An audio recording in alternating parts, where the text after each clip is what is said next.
निर्यात को बढ़ावा देने के लिए पैकेजिंग पर क्षमता निर्माण प्रशिक्षण कार्यक्रम। यूपी के हथकरघा, हस्तशिल्प और कृषि खाद्य उत्पाद। वाराणसी 16 मार्च पैकेजिंग संस्थान के निर्यात को बढ़ावा देने के लिए पैकेजिंग पर क्षमता निर्माण प्रशिक्षण कार्यक्रम आयोजित किया। उत्तर प्रदेश के हथकरघा, हस्तशिल्प और कृषि खाद्य उत्पाद पद्मश्री और आदि डॉक्टर रजनीकांत, प्रोफेसर BHU और ह्यूमन वेलफेयर एसोसिएशन वाराणसी के संस्थापक जो बुनकरों, हस्तशिल्प कारीगरों, किसानों का समर्थन करते हैं। इस कार्यक्रम में मुख्य अतिथि के रूप में डॉक्टर दिनेश चंद्र राय, प्रोफेसर और प्रमुख डेयरी विज्ञान के साथ उपस्थित थे।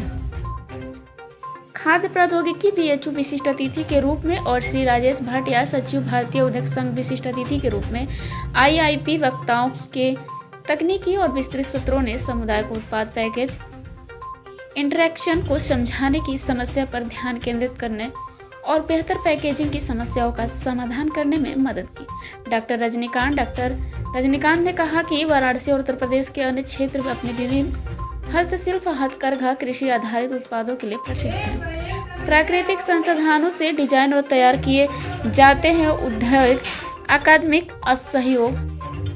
सहयोग निश्चित रूप से कारीगरों को उनके उत्पादों की बेहतर पैकेजिंग के माध्यम से सहायता के माध्यम से भारत की सांस्कृतिक और ऐतिहासिक विरासत की रक्षा और संरक्षण के उद्देश्य को बढ़ावा देगा।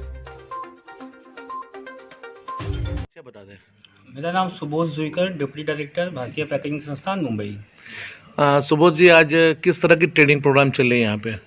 ये जो आज यहाँ पे वर्कशॉप होने जा रहे हैं, एक दिन का मिनिस्ट्री ऑफ कॉमर्स जो है, department of commerce and industry, उन्होंने जो एक प्रायोजित कार्यक्रम है, इसमें जितने भी लोग यहाँ उपस्थित हैं, जो आर्टिजन्स हैं या तो एक्सपोर्टर हैं या तो कुछ पैकेजिंग बनाने वाले हैं, उनके लिए हम कुछ ऐसे चीज़ें लेके आए हैं कि उनसे उनकी जो प्रोडक्ट है उसकी खपत जो है लोकल मार्केट में नहीं है, जो विदेश में भी जाके अच्छी तरीके से डिस्ट्रीब्यूशन या तो जो ट्रांसपोर्टेशन है उसमें कोई भी उसमें दिक्कत ना आ जाए, सही सलामत उनका प्रोडक्ट देश विदेश में वो ये लोग बेच सकते हैं। उससे उसकी ब्रांडिंग भी बढ़ेगी और इससे फ़ायदा ये होगा कि जो GDP है वो बहुत ऊपर जा सकती है और जो इंडिया के लिए जो नया मार्केट खुल रहा है ज़्यादा करके GI प्रोडक्ट के लिए, उसमें बहुत ही फ़ायदा हो सकता है इसमें। मैं राजेश भाटिया, राष्ट्रीय सचिव हूँ इंडियन इंडस्ट्री एसोसिएशन का, और पैकेजिंग के हिसाब से मैं Uttar Pradesh corporate box manufacturers association Varanasi का अध्यक्ष हूँ। आज किस तरह का कार्यक्रम रखा गया है?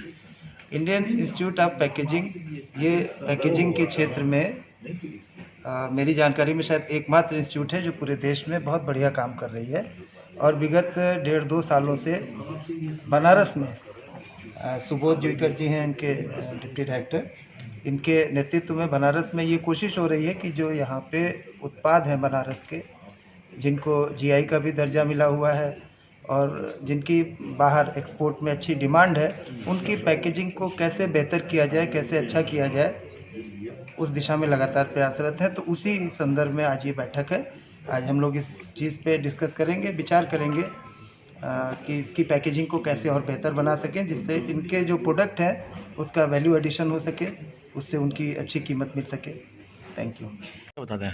मेरा नाम डॉक्टर रजनीकांत है और बुनकरों, शिल्पियों और समाज के अन्य लोगों के लिए एक लंबे समय से काम कर रहे हैं। रजनीकांत जी, आज किस तरह कार्यक्रम में आए हैं, क्या उद्देश्य है? ये माननीय प्रधानमंत्री जी का जो आह्वान है आत्मनिर्भर भारत के साथ में अमृत महोत्सव वर्ष में, तो इंडियन पैकेजिंग इंस्टीट्यूट जो कि भारत का एक प्रीमियम संस्थान है पैकेजिंग के क्षेत्र में, वो बनारस में पिछले 1 वर्ष से एक लगातार पहल कर रही है, जिसमें कि स्थानीय प्रशासन, प्रदेश सरकार, एक जनपद एक उत्पाद और GI के उत्पादों को जोड़ करके आगे बढ़ाने के लिए कि इसकी पैकेजिंग और ब्रांडिंग कैसे होगी, मार्केटिंग कैसे होगी।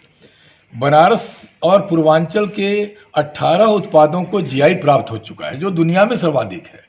महत्वपूर्ण ये है कि ये प्रोडक्ट जब दुनिया के बाजार में जाएंगे, चाहे वो लकड़ी का खिलौना हो, पत्थर का हो, जरदोजी का हो, गुलाबी मीनाकारी या अन्य कोई उत्पाद है, तो वो उत्पाद जब दुनिया में जाते हैं तो आप देखिए अगर पैकेजिंग अच्छी नहीं है तो वो ब्रांडिंग नहीं हो पाती है। और पैकेजिंग का तो अब ये आलम हो चुका है कि घरों में मिठाई के डिब्बे भी आते हैं तो मिठाई के बाद भी उन डिब्बों को लोग सुरक्षित रखते हैं, वो इतना महत्व हो गया है।